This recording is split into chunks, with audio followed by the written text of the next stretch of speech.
जिस बात से डर लगता हो उस क्षेत्र में अपना ज्ञान बढ़ाना चाहिए। डर अपने आप भाग जाएगा, क्योंकि डर हमेशा अज्ञानता से होता है।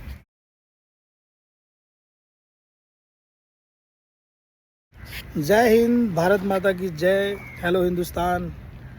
मैं मनोज देवा, ज़िंदगी तेरी मेरी में आज फिर एक छोटी सी कहानी के साथ हाजिर। ये कहानी है बनारस के पास एक छोटा सा गांव समझ लीजिए। और बहुत पहले एक कहावत थी, और गांव ऐसा पकड़ लीजिए ना कि एक गांव है जिसका नाम है मिर्ज़ा मुराद। उस मिर्ज़ा मुराद में बहुत पहले एक राजा हुआ करते थे, और वहाँ पे एक बहुत बड़ा तालाब था, और उस तालाब में बहुत सारे खूंखार मगरमच्छ हुआ करते थे। और वो राजा थे मिर्ज़ा मुराद के। वो क्या करते थे कि मतलब हर साल एक प्रतियोगिता रखते थे, मगरमच्छ से भरा हुआ तालाब। और आप ये देख रहे होंगे, समझ लीजिए कि वो हिस्सा दिख रहा है आपको, और उसके बाद में ये हिस्सा दिख रहा है आपको। ऐसा समझ लीजिए तालाब था।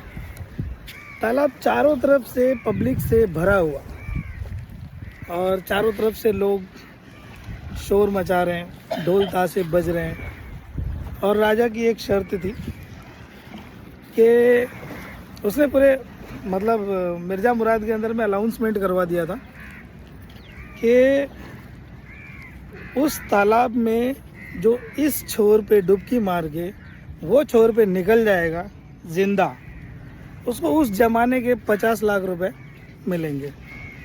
और यदि अगर वो मर जाता है तो उसको 20 लाख मिलेंगे।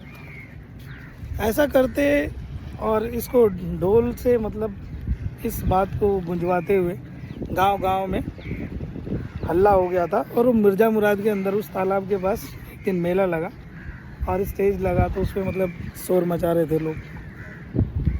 तो उसी जगह पे एक हस्बैंड वाइफ थे, और हस्बैंड और वाइफ, और बार बार ये अनाउंसमेंट हो रहा था कि जो इस तालाब को इस बाजू से छलांग लगाएगा और वो बाजू निकल जाएगा 50 लाख रुपए मिलेगा। और अगर मर गया तो उसके परिवार को या उसकी पत्नी को 20 लाख रुपए मिलेगा। ये अनाउंसमेंट पे पूरा सब नगरवासी चारों तरफ देख रहे थे, शोर हो रहा था, मगर किसी की हिम्मत नहीं कर रही थी। अचानक से एक आवाज़ आती है छपाक से, और जैसे ही वो आवाज़ आती है लोगों की सारी निगाहें उसी पे रह जाती है। और वो आवाज़ के बाद में कुछ टाइम के बाद वो बंदा जो उसमें कूदा वो ओ पार निकल जाता है, और निकल तो जाता है मगर एकदम मायूस होकर सन्न होकर बैठा रह जाता है। अब यहाँ से ढोल मजारे बजाते हुए राजा वजा और उनकी टीम उधर गई। अनाउंसमेंट हो रहा था कि भाई फलाने की जय, फलाने की जय। बट जब उसको राजा साहब माला पहनाने गए, और बाकी सब थे उसके गांव वाले और भी थे, तो सब इस बात से हैरान थे कि मतलब इतने सारे मगरमच्छों के बीच में इतनी बड़ी हिम्मत आपने की कैसे। और जब राजा साहब उसको माला पहनाने जा रहे थे ना, तो वो खुद ये बात बोल पड़ा कि मैं खुद इस बात से हैरान हूँ और मैं उस इंसान को ढूंढ रहा हूँ जिसने मुझे धक्का दिया।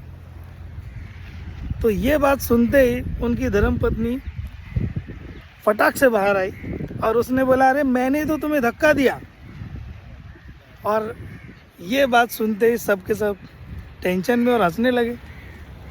तो उसने बोला, तो और क्या, मैंने तो धक्का इसीलिए दिया क्योंकि राजा साहब ने बोला था कि अगर आप पार हो गए तो 50 लाख मिलेगा, और अगर आप बीच में अटक गए या नहीं आए तो 20 लाख तो पक्का था। उसी समय से ना ये कहानी मशहूर हुई कि हर कामयाब आदमी के पीछे एक औरत का हाथ होता है, क्योंकि उसी औरत ने अपने हाथ से उस आदमी को धक्का दिया, वो आदमी कामयाब होकर 50 लाख रुपए का इनाम जीत के आया। बस मोरल ऑफ द स्टोरी यही है कि मजाक है, और इस कहानी को मैं यहीं पूर्ण विराम देता हूँ। कि हर आदमी के, कामयाब आदमी के पीछे एक औरत का हाथ होता है, तो इसी तरह से वो औरत का हाथ होता है। और इसी के साथ जय हिंद, भारत माता की जय।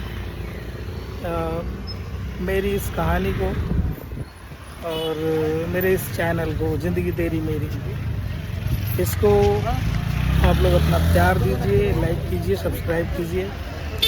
फिर मिलते हैं अगली कहानी, मेरी ज़ुबानी। Love you all of you. जय हिंद।